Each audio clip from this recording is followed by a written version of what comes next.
في كلامه المجيد. أعوذ بالله من الشيطان الرجيم. والأرض مددناها وألقينا فيها رواسي وأنبتنا فيها من كل زوج بهيج.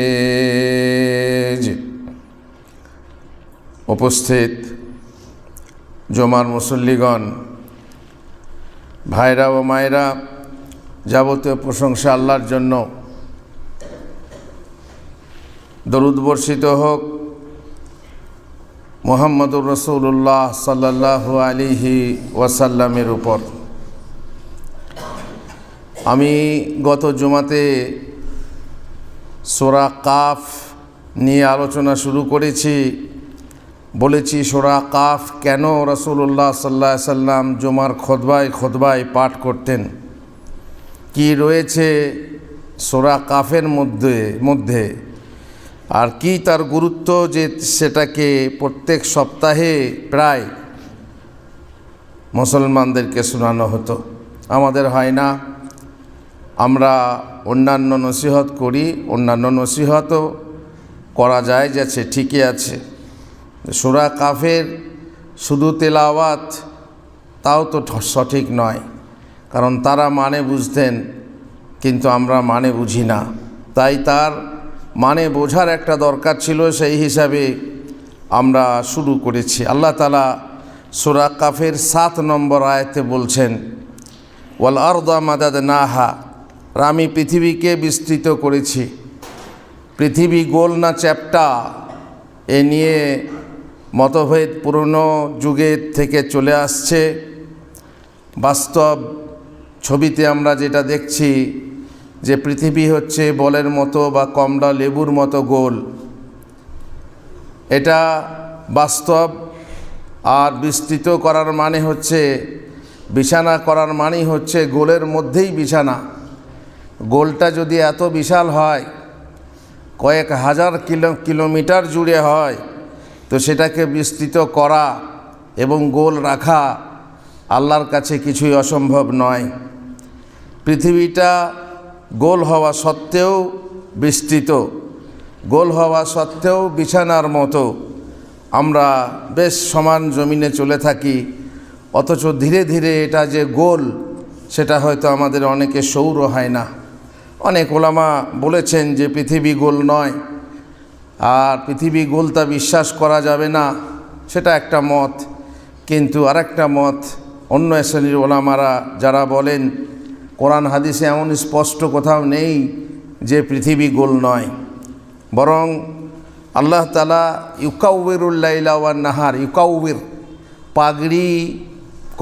পাগড়ি গোটানোর মতো আল্লাহ তাআলা দিনকে এবং রাত্রিকে ঘোরান ফেরান। আর তার মানেই হচ্ছে সেখানে গোলের দলিল রয়েছে, এবং আরও দলিল তারা কোরআন থেকে উল্লেখ করে বলেছেন যে পৃথিবীটা গোল। যাই হোক, আমি সে মতভেদে যাচ্ছি না। আর ভৌগোলিক এই জ্ঞান আমাদেরকে দেওয়ার জন্য কোরআন অবতীর্ণ হয়নি। কোরআনে যা কিছু বলা হয়েছে সেগুলো আমাদের নসিহতের জন্য। আর তিনি বলছেন যে আমি পৃথিবীকে বিস্তৃত করেছি। আমাদের জন্য পৃথিবী বিস্তৃত আছে, বিস্তীর্ণ এলাকা, উঁচু নিচু নেই আমরা দেখতে পাই, কিন্তু আসলে সেটা আস্তে আস্তে আস্তে আস্তে গোলের দিকে ধাবিত হয়েছে। সেটা আমরা খালি চোখে বুঝতে পারছি না বা কাছে থেকে বুঝতে পারছি না। যখন আকাশে উঠি তখন আমরা বুঝতে পারি যে হ্যাঁ, পৃথিবীটা কিভাবে গোল হয়ে আছে। আর আল্লাহ তাআলা তাতে পর্বতমালা স্থাপন করেছেন। বলছেন ও আলকাইনা ফিহা রাওয়াসিয়া, পর্বতমালা স্থাপন করেছি। আর সেটা কেমন? সেটা হচ্ছে ওই পেরেকের মতো। পাহাড় যে আমরা উঁচু উঁচু পাহাড়, হিমালয় পাহাড় বিশাল উঁচু, কিন্তু ওই বিশাল উঁচুর সাথে সাথেই মাটির নিচেও ওই ধরনের পাহাড় তার পেরেকের মতো গাঁথা আছে। আর আপনারা জানেন যে বিল্ডিং যত উঁচু হবে তার ভিত তত গভীর হবে। বিল্ডিং উঁচু হলেই তার ভিতকে গভীর করতে হবে, নচেত থাকবে না। পাহাড়ও তাই, পাহাড় ওয়া জাআলনাল জিবালা আওতাদা, এই যে আওতাদ বলা হয়েছে এটা হচ্ছে পেরেকের মতো, পৃথিবীর জন্য পেরেকের মতো, যাতে পৃথিবী তোমাদেরকে নিয়ে কোথাও সরে না যায়, তোমাদেরকে নিয়ে দোদুল্যমান না হয়, দুলে না যায়। আমরা বেশ স্থির আছি, আর দুললেই সেটা কি হয়? ভূমিকম্প হয়। আর তার মানে এই নয় যে পাহাড় দিলে ভূমিকম্প হবে না। তাহলে পাহাড় আছে তো ভূমিকম্প কেন হচ্ছে? ভূমিকম্প হওয়ার আলাদা কারণ, আল্লাহ তাআলার এক একটা নিদর্শন, তিনিই কম্পন করে থাকেন। আর বিজ্ঞানের অন্য কারণ আছে। পাহাড় থাকলে ভূমিকম্প হবে না এরকম কথা না। পাহাড় থাকলে এই পৃথিবী তার কক্ষস্থল থেকে অন্যদিকে সরে যাবে না, বা তার আকর্ষণের মধ্যে যে সূর্যের যে যত দূরে থাকা দরকার তত দূর থেকে সে সরে যাবে না, টলবে না। এই জন্য পাহাড়কে তিনি গেঁথে দিয়েছেন। তারপরে আল্লাহ বলছেন, ওয়া আমবাতনা ফিহা মিন কুল্লি জাওজিম বাহিজ, আর আমি তাতে এই পৃথিবীর বুকে উদ্গত করেছি চোখ জোড়ানো নানা প্রকার উদ্ভিদ। এ কথা আমি গত জমাতেও বলেছি, যেদিকেই তাকাবেন সবুজ আর সবুজ। অবশ্য মরুভূমিতে তার দৃশ্য আলাদা, কিন্তু আমাদের দেশে আমাদের শস্য শ্যামলা, আমাদের দেশে দৃশ্য আলাদা, যেখানে দেখে নয়ন জোড়ায়। কাশ্মীরকে দুনিয়ার জান্নাত বলা হয়েছে, কাশ্মীরে আলাদা। এবং আমাদের দেশেও নদী নালার দেশ, সেখানে আমরা দেখতে পাই চোখ যেদিকে যায়। ধানের সময় সবুজ ধান, আবার ধান যখন পেকে যায় তখন মনে হয় যেন সোনা বিছানো আছে। আল্লাহ তাআলার এসব এক একটা নিয়ামত, যে নিয়ামত আল্লাহ তাআলা আমাদেরকে দিয়েছেন। আর জৌজ মানে হচ্ছে জোড়া জোড়া, প্রত্যেক জিনিসের জোড়া জোড়া তিনি সৃষ্টি করেছেন। যেমন নরনারীর জোড়া জোড়া সৃষ্টি করেছেন, নরনারীর জোড়া জোড়া সৃষ্টি করেছেন মানে প্রত্যেককে জোড়া সৃষ্টি করেছেন এমন কথা নয়, নর নারী হিসাবে জোড়া। কিন্তু অনেকে আছে জোড়া হওয়ার আগেই মারা যায়। ছেলে বিয়ে হলো না, মারা গেল, তার জোড়াটা কই? মেয়ে বিয়ে হলো না, মারা গেল, তার জোড়াটা কই? অতএব জোড়া মানে ছেলে এবং মেয়ে, কিন্তু প্রত্যেকেরই জোড়া আছে এইরকম কথা নয়। আর একটা কথা প্রসিদ্ধ আছে যে আদমের পাঁজর থেকে হাওয়াকে সৃষ্টি করা হয়েছিল, এটাও দলিল সাপেক্ষ। অনেকে ওই হাদিস থেকে বলা হয় মেয়েরা টেরাহাড়ের তৈরি, তো প্রত্যেক মেয়ে তার স্বামীর পাঁজর থেকে তৈরি হয়েছে বলে অনেকে ওয়াজ মাহফিলে বলে যে প্রত্যেক মেয়েকে টেরাহাড় থেকে তৈরি করা হয়েছে তার স্বামীর পাঁজরের হাড় থেকে। কথাটা ভুল কথা। প্রত্যেক মেয়েকে যদি স্বামীর পাঁজর হাড় থেকে তৈরি করা হয়, যে মেয়ের স্বামী হলো না, যে মেয়ে ছোটোবেলায় মারা গেল, বিয়ের আগে মারা গেল, তাকে কার হাড় থেকে তৈরি করা হয়েছিল? সুতরাং কথাটা ভুল। কথাটা কি? শুধুমাত্র যদি হাড় থেকে, আদমের হাড় থেকে, মানুষের হাড় থেকে তৈরি করা হয়েছে, স্বামীর হাড় থেকে তৈরি করা হয়েছে, সেটা শুধুমাত্র আমাদের মা হাওয়া আলাইহিস সালামকে আদমের হাড় থেকে, আদমের পাঁজরের হাড় থেকে সৃষ্টি করা হয়েছে।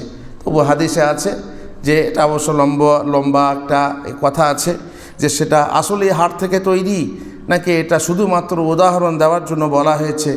এ নিয়ে বিস্তারিত আমি আলোচনা করেছি আমার বই মানবের উপমান অমানব বইতে। আল্লাহ তাআলা আমাদের জোড়া জোড়া সৃষ্টি করেছেন। আর এসব করেছেন কেন?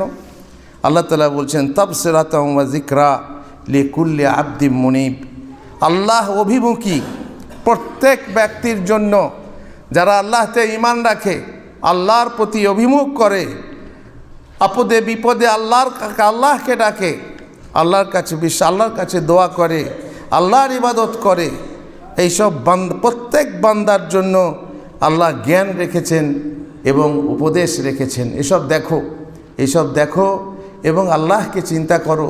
আল্লাহ কত কিনা দিয়েছেন, আকাশ পৃথিবীর সৃষ্টি এবং অন্যান্য বস্তুর দর্শন ও সেগুলোর প্রকৃতত্ব সম্পর্কে জানা, এসব হলো এমন লোকেদের জন্য জ্ঞান, উপদেশ এবং শিক্ষার উপকরণ স্বরূপ, যারা আল্লাহ অভিমুখী, যারা আল্লাহকে ভালোবাসে, যারা আল্লাহতে ঈমান রাখে ইত্যাদি।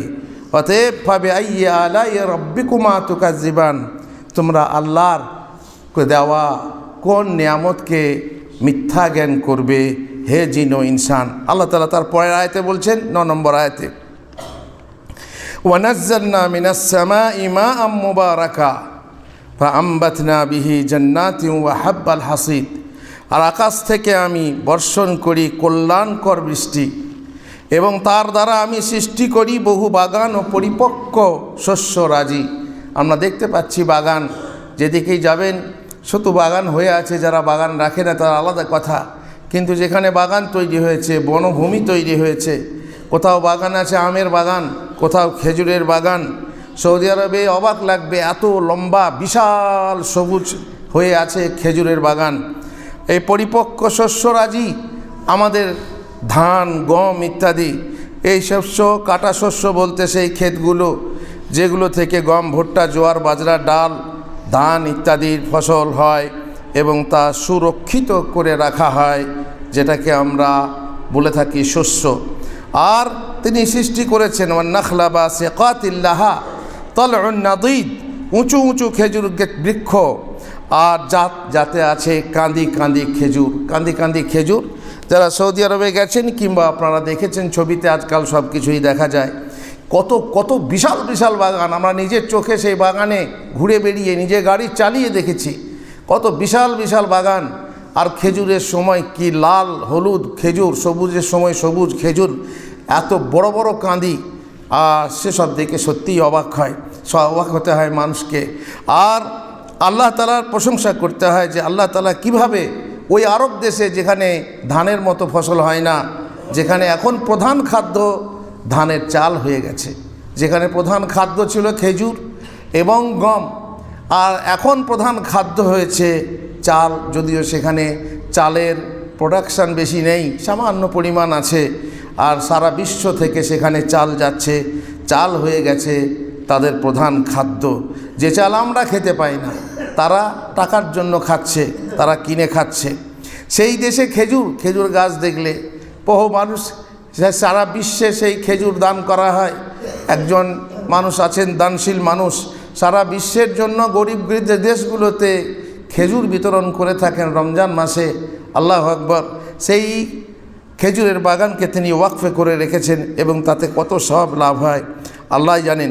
আচ্ছা, এই সমস্ত খেজুরের গাছ স্তরে স্তরে থোকায় থোকায় বিন্যস্ত কাঁদিওয়ালা বহু বাগান, এর আওতায় খেজুর গাছও এসে যায়, তবুও তাকে পৃথকভাবে বিশেষভাবে উল্লেখ করা হয়েছে। এ থেকে খেজুরের সেই গুরুত্ব স্পষ্ট হয় যা আরববাসীদের কাছে আছে। আরববাসীদের খাদ্য খেজুর। আপনার সকালবেলায় উঠলো, ভোরের বেলায় উঠেই খেজুর দিয়ে কফি খাবে, তারপরে আবার নাস্তার সময় খেজুর, তারপর যখনই মেহমান এলো আবার তা থেকে কফি খেতে হবে, দিনে দুপুরে ভাত খাওয়ার আগে আবার কফি এবং খেজুর দিয়ে, তারপর বিকালে আবার সেই খেজুর, আবার সে রাতে খাওয়ার পরে খেজুর, আগে খেজুর। খেজুরটা ওদের প্রধান খাদ্য রূপে, কিন্তু প্রধান খাদ্য যেটা বেশি ভারী রূপে খাওয়া হয়, কিংবা দাওয়াতে যেখানে অলিমার দাওয়াত ইত্যাদি হয়, তারা কিন্তু ভাত খায়। আল্লাহ তাআলা বলছেন রিজকাল লিল ইবাদ, এসব বান্দাদের জন্য আমি জীবিকা স্বরূপ, রুজি স্বরূপ দান করেছি। ওয়া আহিয়াইনা বিহি বালদাতাম মাইতান, আর বৃষ্টি দ্বারা আমি জীবিত করি মৃত ভূমিকে। দেখবেন এখন বৃষ্টি বন্ধ হয়ে গেছে, আস্তে আস্তে ভূমিতে কিছু নেই, মরুভূমির মতো দেখা যাচ্ছে।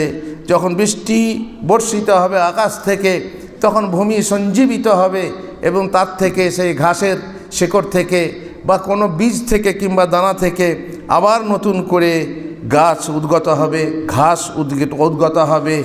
এভাবে তোমাদের পুনরুত্থান ঘটবে, তোমরাও মরে যাবে, কবরে নিশ্চিহ্ন হয়ে যাবে।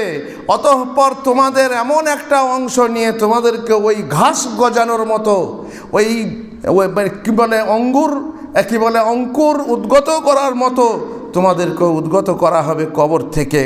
যেভাবে বৃষ্টির দ্বারা আমি মৃত ভূমিকে সজীব ও সবুজ বানিয়ে দিই, এইভাবেই কিয়ামতের দিন আমি মানুষকে কবর থেকে জীবিত করে ওঠাবো। বুঝতে পারছো না? কি উদাহরণটা দেওয়া হলো। তোমরা নিজেরাই চাষ করছো, দেখছো, ধান ছড়িয়ে আসছো, কিছুদিন পরেই কি সুন্দর সবুজ হয়ে ধানের গাছ, ধানের চারা, ধানের বীজ কিভাবে উঠে আসছে, আর তুমি নিজেরটাকে ভুলে যাচ্ছ। যে আল্লাহ প্রথমে তৈরি করলেন সেই আল্লাহ তোমাকে আর জীবিত করতে পারবেন না? ওইভাবেই তোমাকে জীবিত করা হবে। তুমি পৃথিবীর বুকে পানিতে থাকো অথবা পাড়ে থাকো, মাটিতে থাকো, তোমার দেহের একটা না একটা বীজ, সামান্য বট গাছ, বিশাল বট গাছ, সেই বট গাছের ছোট্ট একটা বীজ পাখিতে খেয়ে নেয়, তারপর যেখানে গিয়ে পায়খানা করে সেখানেই পাকুড় গাছ, বট গাছ কীভাবে উঠছে। তুমি কি ভুলে যাচ্ছ যে আল্লাহ পারবেন না তোমাকে? কিভাবে তুমি মিথ্যায়ন করো? মানুষকে সাবধান করার জন্য দেখেন প্রত্যেক সপ্তাহে আল্লাহ রসুল সাল্লাল্লাহু আলাইহি সাল্লাম এইভাবে মানুষকে সাবধান করতেন। আল্লাহ তাআলা আমাদেরকে তৌফিক দেন যেন আমরা উপদেশ গ্রহণ করতে পারি, নসিহত কবুল করতে পারি। আল্লাহুম্মা আমিন। বারাকাল্লাহু লি ওয়া লাকুম ফিল কোরআনিল আযীম ওয়া নাফা'আনি ওয়া ইয়্যাকুম বিল আয়াতি ওয়া যিকরিল হাকীম। ইন্নাহু তাআলা জাওয়াদুন কারীমুম মালিকুম বাররুর রাউফুর রাহিম।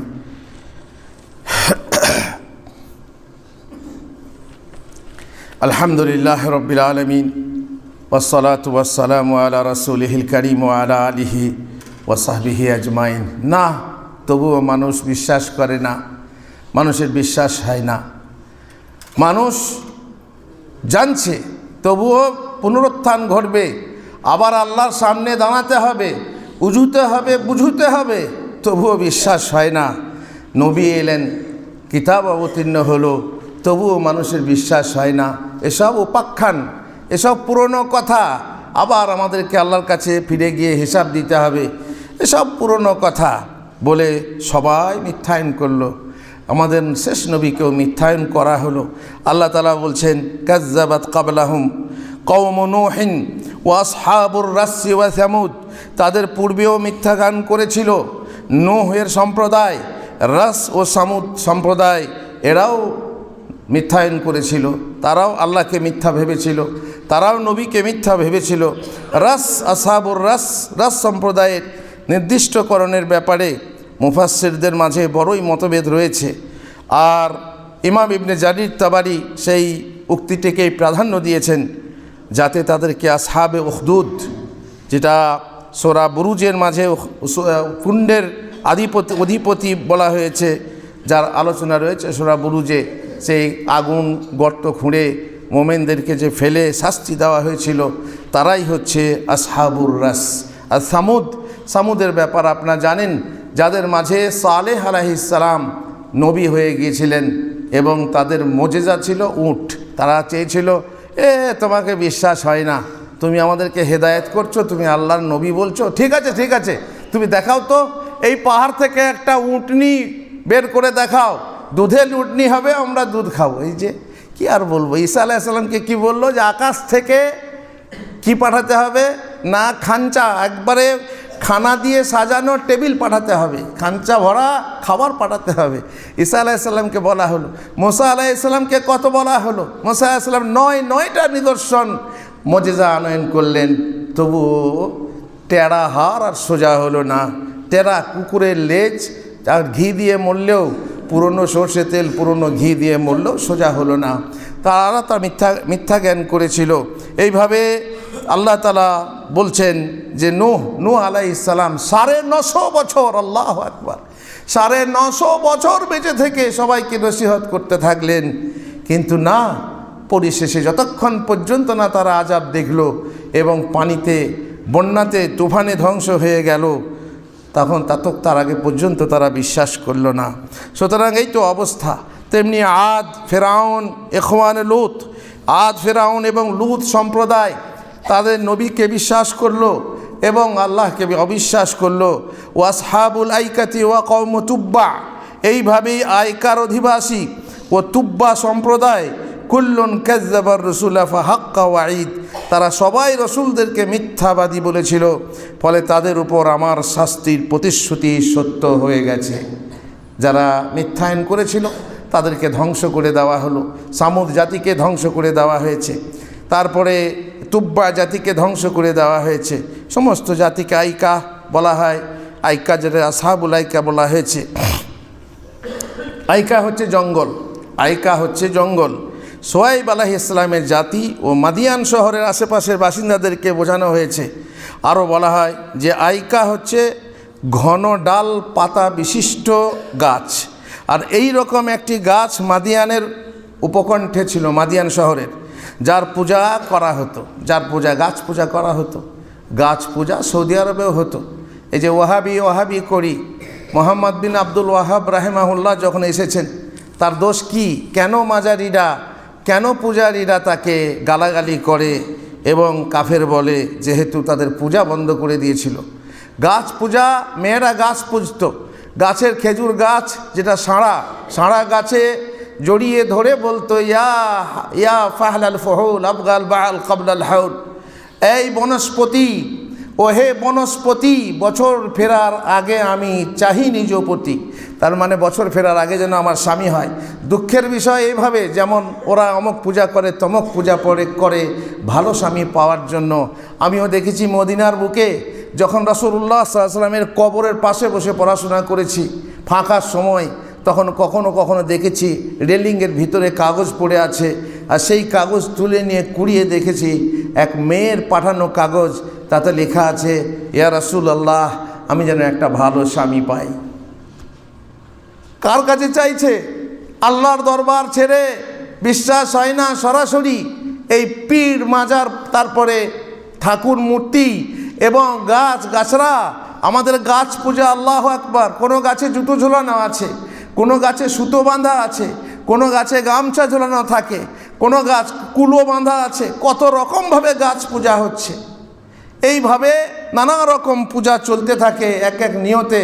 কেউ ছেলে নেওয়ার জন্য, কেউ ভালো স্বামী নেওয়ার জন্য, কেউ চাকরি নেওয়ার জন্য। শিক্ষিত মানুষরা পর্যন্ত অশিক্ষিতের মতো কাজ করছে, মূর্খের মতো। যারা মাজারে আসছে, গাড়ি ভালো গাড়ি, একদম উচ্চ হাই ফ্যামিলি মানে লোক, তারা গাড়ি নিয়ে ফ্যামিলি নিয়ে সোতা ভালকি মেলা আসছে, দাতা কি বলে পাথর চাপড়ির মেলা আসছে, আর লুটিয়ে দিচ্ছে টাকা পয়সা। আল্লাহুল মুস্তাআন। জ্ঞান যে কত বড় জিনিস, সঠিক জ্ঞান সেটা সবারই জানা নেই। যাই হোক, সেই গাছের পূজা হতো। এইরকম একটি গাছ মাদিয়ানের উপকণ্ঠে ছিল, আর যার পূজা করা হতো। শোয়েব আলাইহিস সালামের নবুয়াতের পরিধি ও দাওয়াত তাবলীগের পরিসীমা মাদিয়ান থেকে ওর আশপাশের বসতি পর্যন্ত ছিল। যেখানে আইকা গাছের পূজা হতো, সেখানে বসবাসকারীদের আসহাবুল আইকা বলা হয়েছে। এই হিসাবে আসহাবুল আইকা ও মাদিয়ানবাসীদের নবী ছিলেন একজন, অর্থাৎ কেবল শোয়াইব আলাইহিস সালাম, যে শোয়াইবের কম সম্প্রদায় ওজনে কম বেশি করত, আর তার ফলে তাদেরকে ধ্বংস করা হয়েছিল। এইবারে তুব্বা বলা হয় সাবা সম্প্রদায় যে ছিল, সাবা। লাকাদ কানা লিসাবাইন ফি মাসকানিহিম, ইয়ামানের একটা শহর যার নাম হচ্ছে সাবা, যেখানে সাবা রানী ছিল, সেখানে সম্প্রদায়কে বোঝানো হয়েছে। সাবাই হেমিয়ার নামক একটা গোত্র ছিল, যে হেমিয়ারি, আমাদের নাহুর ছেলেরা পড়ে লোগা হেমিয়ারিয়া, এটা হামিরা নয়, বরং হিময়ার। এই হিময়ার এক গোত্র ছিল, এটা তাদের বাদশাকে তুব্বা বলা হতো, এদের বাদশাকে তুব্বা বলা হতো, মানে এদের লকব ছিল। যেমন রোমক রাজাদের কায়সার বলা হয়, পারস্য রাজাদেরকে কিসরা বলা হয়, মিশরের শাসকদেরকে ফেরাউন বলা হয়, মানে বলা হতো তখন সেই যুগে, এবং হাবশা রাজাদেরকে নাজাসি বলা হতো। এখন সৌদি আরবের বাদশাদেরকে কি বলা হয়? খাদিমুল হারামাইন। এইবার প্রত্যেক দেশের রাজা বাদশাদের এক এক লকব ছিল। এইভাবে তুব্বা হচ্ছে তাদের লকব। ঐতিহাসিকগণ তারা বলেন তুব্বাদের মধ্যে কোনো তুব্বা বড় বিজয় আধিপত্য অর্জন করে। কোনো ঐতিহাসিক তো এতদূর পর্যন্ত বলেছেন যে তারা দেশসমূহ জয় করতে করতে সমরকন্দ পর্যন্ত পৌঁছে গিয়েছিল। এইভাবে আরও কয়েকজন প্রতাপশালী বাদশাহ এই জাতির মধ্যে অতিবাহিত হয়েছে, এবং তারা তাদের যুগের এক বৃহত্তম সম্প্রদায় ছিল, যারা শক্তি, ক্ষমতা, প্রভাব, প্রতিপত্তি এবং সুখ স্বাচ্ছন্দ্যের দিক দিয়ে পৃথক বৈশিষ্ট্যের অধিকারী ছিল। কিন্তু যখন এ জাতীয় নবীদেরকে মিথ্যা জ্ঞান করলো, নবীকে বিশ্বাস হয় না, তখন তাদেরকেও আল্লাহ তাআলা ধ্বংস করে শেষ করে দিলেন। এদের মধ্যে সকলেই নিজেদের নবীকে মিথ্যা জ্ঞান করেছে। এতে রয়েছে রাসূলুল্লাহ সাল্লাল্লাহু আলাইহি ওয়াসাল্লামের জন্য সান্ত্বনা। এ রাসূলুল্লাহ, ইয়া মুহাম্মদ, তুমি মন খারাপ করো না, বরং প্রত্যেক নবীকেই অস্বীকার করা হয়েছিল, তোমাকেও অস্বীকার করা হবে। তুমি ভেবো না যে শুধু তোমাকেই মিথ্যা জ্ঞান করা হচ্ছে, তোমাকেই মিথ্যা মনে করা হচ্ছে না, তোমার পূর্বের নবীদেরকেও অস্বীকার করা হয়েছিল। যেন তাকে বলা হচ্ছে, তোমাকে তোমার জাতির পক্ষ থেকে যে মিথ্যাবাদী মনে করা হচ্ছে, তাতে তুমি দুঃখ করো না হে নবী, কেননা এটা কোনো নতুন কথা নয়।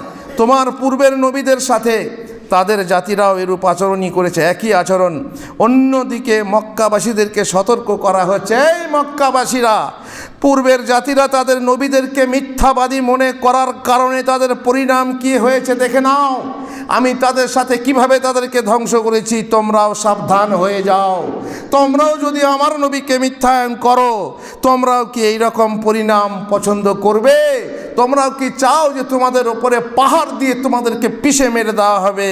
যদি এরকম পরিণাম পছন্দ না করো, তবে মিথ্যা ভাবার পথ ত্যাগ করো এবং নবীর উপর ঈমান আনয়ন করো। হে মক্কাবাসী, সাবধান হয়ে যাও। আর মক্কা থেকে ঘোষণা হচ্ছে, হে বিশ্ববাসী, তোমরা সাবধান হয়ে যাও, নবীকে অস্বীকার করো না।